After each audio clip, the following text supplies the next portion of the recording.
We're driving a Rivian R1T with the max battery pack and performance dual motor all-wheel drive. Coming up, we're going to see if the dual motor setup can hack it off-road. But first, interior. When I look around the interior, everything feels intentional and sculpted and luxurious. I like the little pops of color, but it's also so supremely functional. Large storage bin, deep center console, door bins that are expandable. Only 2 drink holders in the front seat, but I do like how they slide back. There's this large space, wide enough for 2 phones to charge wirelessly. Nook up here if you want to have a phone set vertically, and also pass-throughs to the power ports that are inside the center console in case you want a wired solution for faster charging. The camp lantern / Bluetooth speaker that's built in and standard. It's always charged, it's always ready to go. For seat comfort, I don't have many complaints until I get to my upper back where the logo is. I'm feeling some pressure in that region. How do you find the seats? Firm but comfortable. Moving to the second row, I can sit behind myself with knee clearance and plenty of head clearance. The floor is flat, making that middle position workable for an adult, at least from a leg perspective. Headroom gets a little tight if you're having a poofy hair day like I am, but certainly workable. If there's nobody in that middle spot, you've got a fold-down armrest, couple cup holders, a small storage zone. Kiddo, do you want to tell them about the secret? Okay. There's a little thing right here. And there's a handle. And if you open it, voila. You can open a little panel outside, and this is like the same thing, but inside. What she's describing there is a little pass-through that goes to the gear tunnel. A lot of space, it's not occupying the cabin, and it's not like bed space where it's too big to keep things in a particular spot so they're flopping around. And bed storage can be hard to access if you're on the shorter side like I am. With the gear tunnel, you have 2 doors that flip down, one left, one right, so you can pretty easily access whatever's in there. The gear tunnel's fold-down doors can hold 400 pounds, making it easy for you to reach up here and grab anything that's attached to the optional crossbars. This is just one example of the thoughtful features that are integrated into a stylish package with the R1T. In similar fashion, stylish and functional, we've got flying eye sunglasses. And to make this brief brand integration even more relatable and authentic, I'm going to unclip my lavalier and speak into it directly. Oh, that's nice. Flying Eyes features scratch-resistant polycarbonate lenses and patented Resilimide construction, making them flexible, durable, and lightweight. If you're a pilot like me, you'll appreciate thin temples that let your noise-canceling headphones work correctly and sit comfortably. And if you're not a pilot, they're still comfortable. Isn't that right, sweetie? Yes. If you're in the market for prescription eyewear or sunglasses, click the link in the description below to learn more about Flying Eyes. If you use the promo code Micah, you'll save 10%.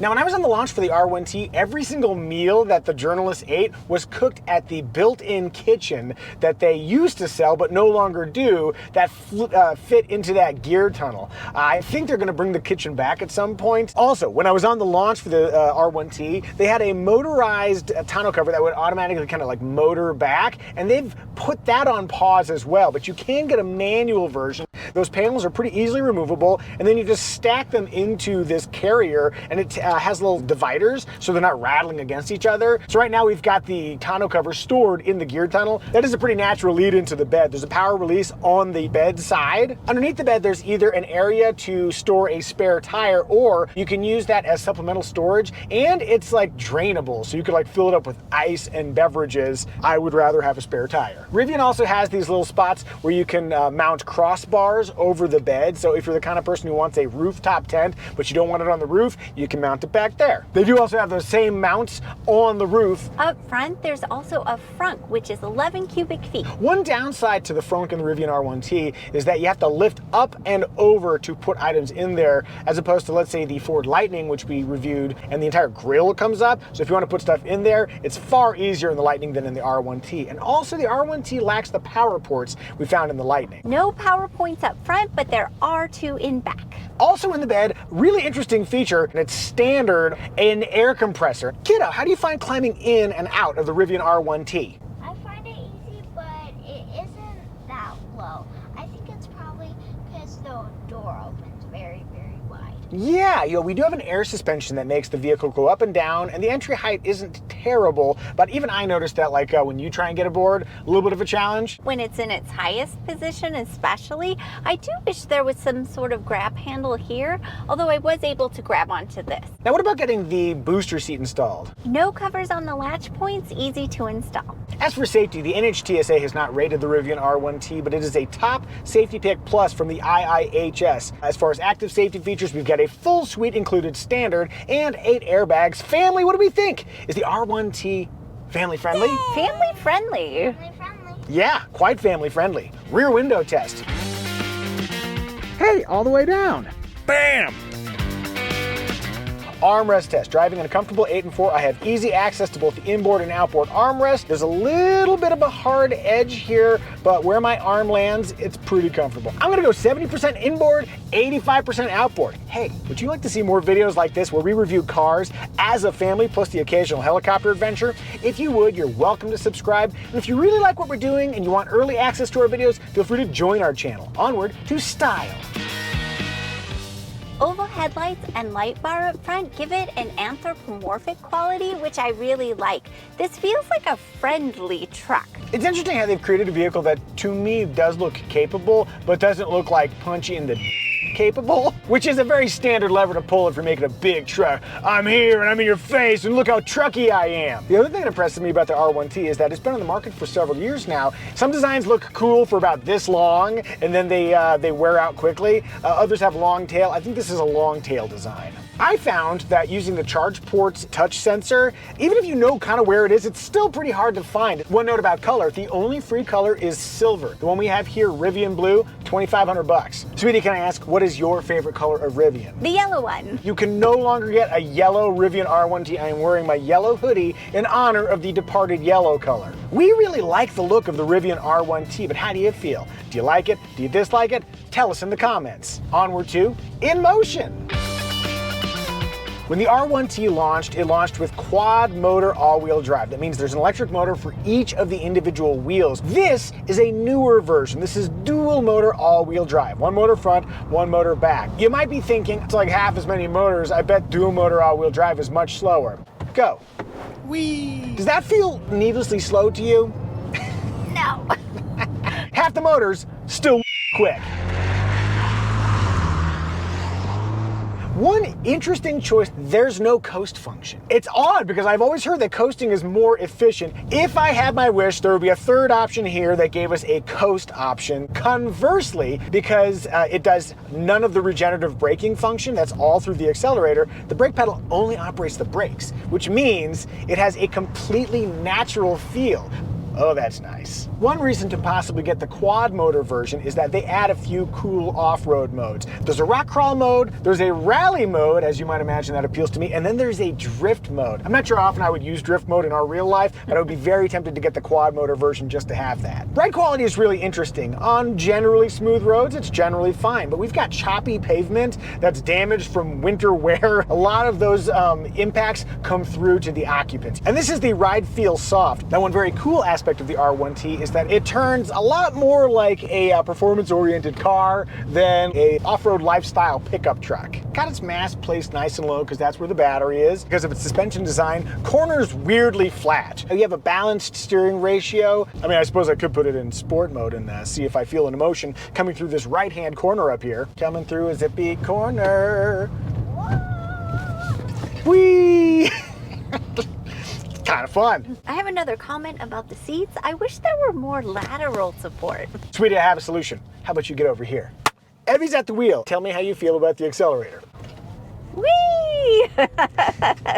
For getting up to speed and being at speed, I like the way the accelerator works, but those low speed maneuvers I find very tricky. Especially like if there's like a bump you're coming up over. How do you find the heft of the steering effort? The steering feels manageable with small inputs. When I make larger inputs, it's feeling a little bit heavy. How's visibility? Not the greatest. The B and C pillar are rather thick. Over my left shoulder though, I can see well. If we were in the market for an electric pickup truck, would you feel comfortable driving a Rivian R1T? I would, although I really wish there was a coast mode. Agreed. I'm getting back in the driver's seat.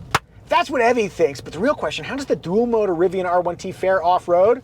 We're off-road. Okay, this is the big question I've had about the R1T with the dual motor setup. I drove the quad motor version and was very impressed with how it found and exploited traction. Oh geez, I don't know if I want to go up this actually. Now we got plenty of ground clearance. With the air suspension at its highest position, it's like 14.5 to 14.9 inches depending on tire. We own a Ford Bronco Sasquatch. That has 3 inches less ground clearance. R1T includes underbody protection standard. It's like high strength steel, aluminum, and carbon fiber composite. There's an all-terrain upgrade that expands that underbody protection and then also adds all-terrain tires. We don't have that. We're just on the all seasons with the heavy regen braking. You can kind of do this one pedal. And when you're in the off-road drive mode, the sensitivity of that accelerator is greatly reduced. So it's a little bit easier to appear like you have finesse. Rivian says the fording depth through water with the R1T is 43.1 inches. And I was like, that's like, what, like 10 inches more than the Bronco? That's like as tall as my child's nose is off the ground. That's crazy. This is good. We've got a bunch of like ruts and yumps, and we're gonna be able to see dumpity-doos and skilly-dees. With the quad motor, you can just vary torque, and it just kind of takes care of the traction itself. Here, if you've got a slipping tire on this side, then they use brakes to slow that down, and that helps send power to the other side. Oh, there we go. Hear that? We got brakes trying to re-portion power from slipping sides to non-slipping sides. Just good steady acceleration. Front tire's light, but we just kind of keep on moving. A little bit of brake intervention there, but that is really not dramatic. I was kind of expecting that to be harder. Oh, there we go. No doubt we could probably go find some serious rock crawling articulation moments where the quad motor setup would be the way to go, but I'm pretty impressed. I think for normal off-roading purposes, dual motor all-wheel drive is perfectly fine. All right, let's get back on the road. In total, the Rivian R1T does pretty much everything pretty darn well. Onward to remarks. Remark number 1, infotainment. We've got a standard 16-inch screen. Apple CarPlay and Android Auto are not available. And so instead of immediately having an interface that we're familiar with, we had to learn how to use this one. Actually, it went better than I thought it would. Yeah. There aren't any physical controls, but I do find the menus to be really logically laid out. It seemed like they do try to add a bit of fun and flair. There's like a lot of features and a lot to explore, but they try to make it as accessible as possible. They've also integrated Alexa into the vehicle. Hey Alexa. Hey Alexa. Hey, Alexa. Hey Alexa. Alexa.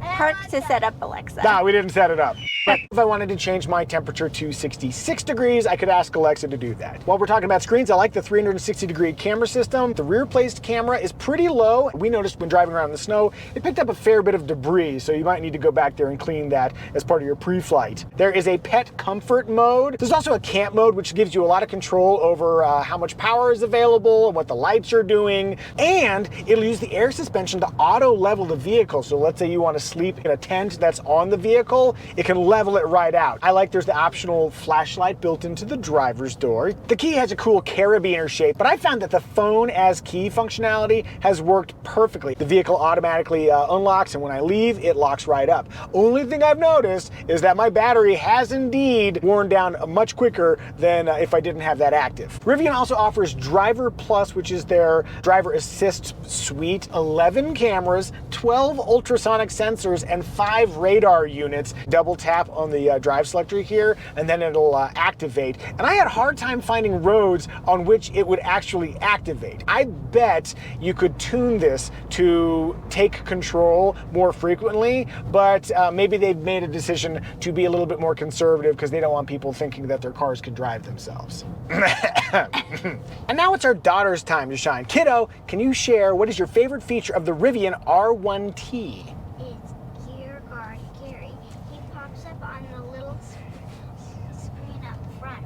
Gear Guard Gary is the most adorable way to tell criminals that they shouldn't steal your stuff. The system itself is really cool too. If you get within 4 feet of the vehicle, it'll start recording video from all these different angles, and Gear Guard Gary is on screen to let them know they're being watched. And then there's also an 8-foot security cable. You can put that security cable through your bikes, and then there's a little receptacle in the bed, and when you lock the vehicle, it locks that cable. It's a very useful system for people who are going around with their gear to keep their gear theirs. Love you, Gary. All right, let's talk engine choices. There's dual motor all-wheel drive.